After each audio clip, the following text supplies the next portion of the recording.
Choreographer శ్రేష్ఠి వర్మ బీజేపీలో చేరింది. Telangana BJP రాష్ట్ర కార్యాలయంలో మనం సోమవారం జరిగిన కార్యక్రమంలో పార్టీ రాష్ట్ర అధ్యక్షుడు రామచంద్రరావే ఆమెకి కండవా కప్పి పార్టీలోకి ఆహ్వానించారు.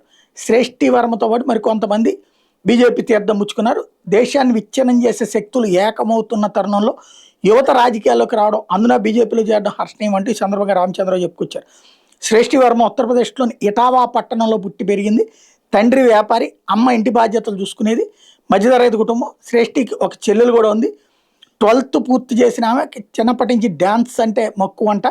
తను ఎప్పుడు కొరియోగ్రాఫర్ అవ్వాలని అనుకోలేదని, పైలట్ కావాలనుకుంటున్నట్టు ఇంటర్వ్యూలో చెప్పుకొచ్చింది. స్కూల్లో ప్రోగ్రామ్స్ ఇవ్వడంతో నెమ్మదిగా దీని మీద ఆసక్తి పెరిగి భరతనాట్యం కూడా నేర్చుకున్నానని చెప్తుంది. 8 ఏళ్ల వయసులో తాజ్ మహోత్సవ్ సహా వివిధ నేషనల్ ఈవెంట్స్లో ప్రదర్శనలు ఇచ్చిందట. ఆ తర్వాత టెలివిజన్స్ ప్రసారం అవుతున్న రియాలిటీ షోల గురించి తెలిసి ఎందులో నేను పాల్గొనాలనుకుందట. ఒకసారి ఈవెంట్ కోసం ఛత్తీస్గఢ్ వెళ్తే అక్కడే ఈటీవీలో ప్రసారం అయ్యే ఢీ గురించి తెలుసుకుని అందులో కో డాన్సర్గా వచ్చింది.